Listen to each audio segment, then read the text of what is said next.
Yo, I'm DJP Coaching, and in this video I'm going to be showing you how to make a rave piano sound like this one from my tune Rave Culture over on Future Formation.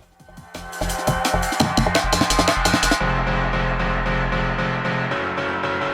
was the start of something that's carried on for like the next 30, 40 years. Yeah, for real. You know, I can't think of any like music that's... Yeah, so I'm going to basically run through the channel and how I sort of went about, you know, fitting the sound into the mix and stuff like that.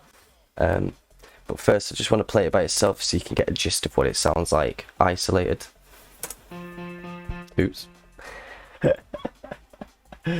Yeah, that's what it sounds like when nothing's on.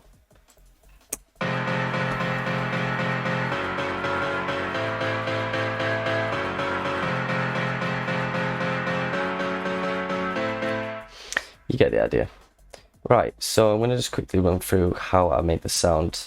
So I've started off with this forefront piano.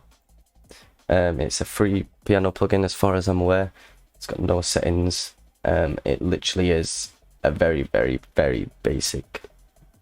It doesn't sound great, I can't lie. It's, you know, it's not like Alicia keys or anything like that, you know, or Alicia's keys, sorry.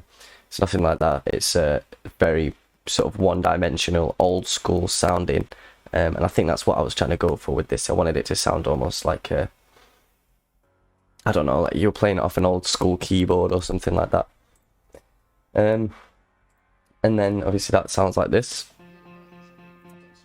Obviously I've got my buzzers and stuff on like that, but I'll put them back on it. Oh, well, I'll show you the difference in the end of what it'll sound like with that one.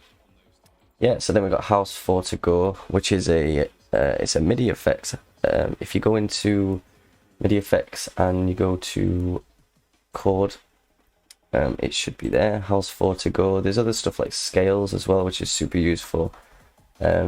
These sort of Phrygian scales, I'm not sure where they are, but yeah, the Phrygian, oh there we go. The Phrygian scales are super nice, and they're really these sort of things I need to get using a lot more, because I mean my music knowledge, music theory is rubbish, so that's where we are.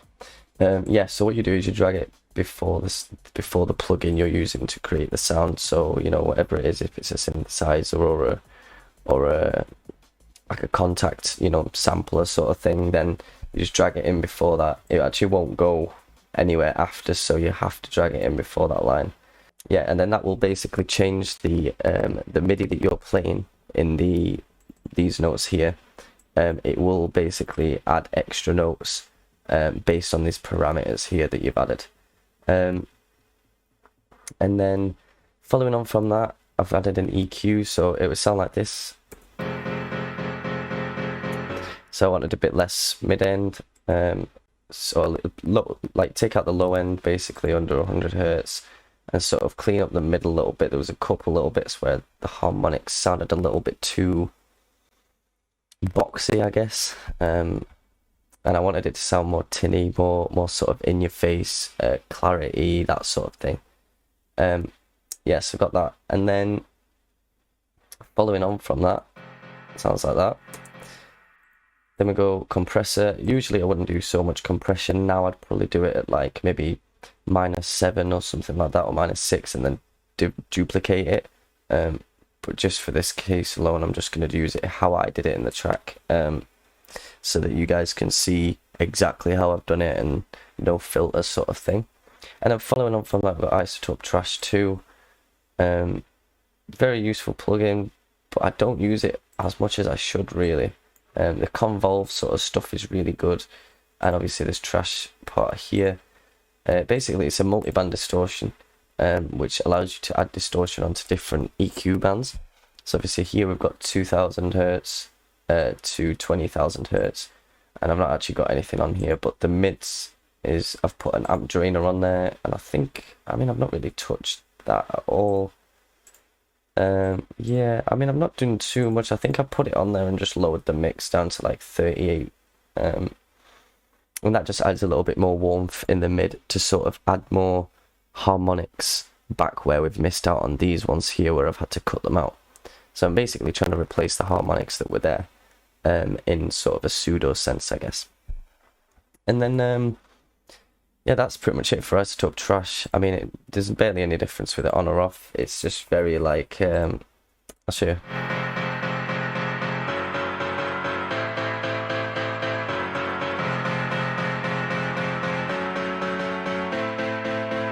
It adds a lot more graininess to it, I guess. And then following on from that, I've got this free plugin called Audio Assault Transient. Super useful. It's actually one of my favorite transient plugins, transient shapers, because you know it's simple. It just gets to the point, and the you know the sort of the color that it gives is actually really nice compared to some of the stuff that I've been using. So yeah, so basically I wanted to shorten the notes very slightly, and increase the attack a little bit, so more stabby, and less sort of soft, I guess, and smooth. So with it off, it sounds like this, and with it on, it sounds like this.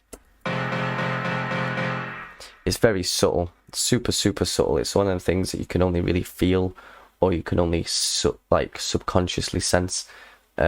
But once you clock onto that, it makes a massive difference in the overall sound. Like, especially if you're using it on drums and stuff like that, you know, you can really get nice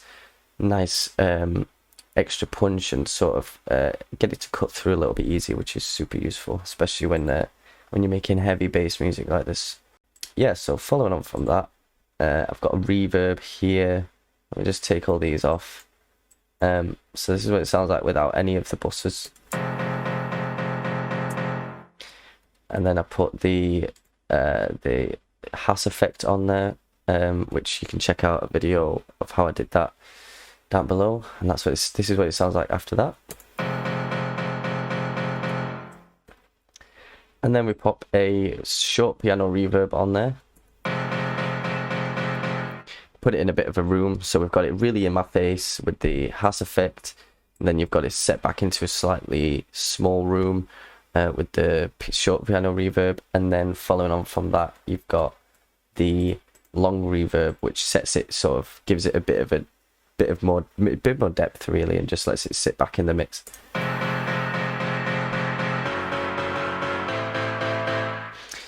Yeah, and that is pretty much it. I've raced through it because I don't want to waste too much time. I just want to get straight to the point. Yeah, I mean, that's pretty much how I made the piano sound. If there's anything else in this track you want to know, or anything else in any of the other tracks that I've made that you want to know, let me know, and I can always run through it and run through the project with you.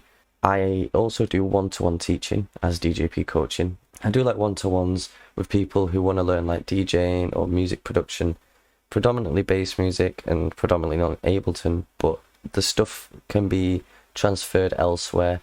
Most of the stuff I'd teach, if you were using, let's say, Logic, most of the stuff I would teach would be only mixing stuff or things that are transferable. I don't want to be teaching you, you know, Ableton techniques. If you don't use Ableton, it doesn't make sense. Plus, I want your lessons to be as valuable as possible for the money you're spending.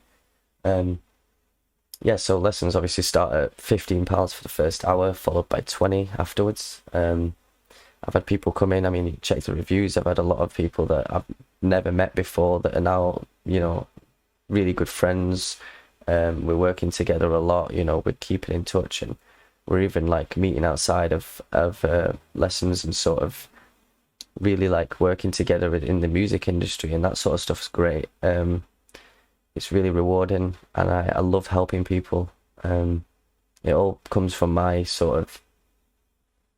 experience at university, and really feeling like they didn't really teach us the things that we needed.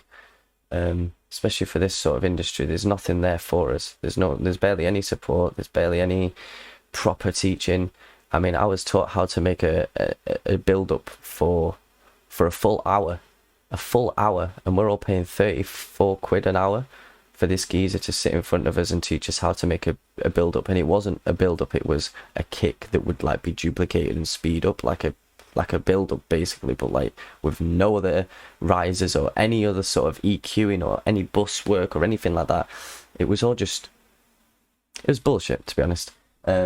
So that's why I'm doing what I'm doing. I love this stuff, and I want to help you guys make the music that you're proud of, and we can all do it together. So get in touch, send me an email, follow the link tree, find whatever you want. We've got a Patreon, we've got all this good stuff. I say we, but me. And yeah, be in touch. More videos coming soon. It's been a little bit sporadic recently, but a lot of things are changing, so hopefully the videos will improve sometime, maybe after Christmas, I'd say. But until that point, it might even get worse. So just based on where I'm based. So yeah, I hope everything's good. I hope you're having a great day. I think this will be out on a Friday, so yeah, happy Friday weekend. Let's go.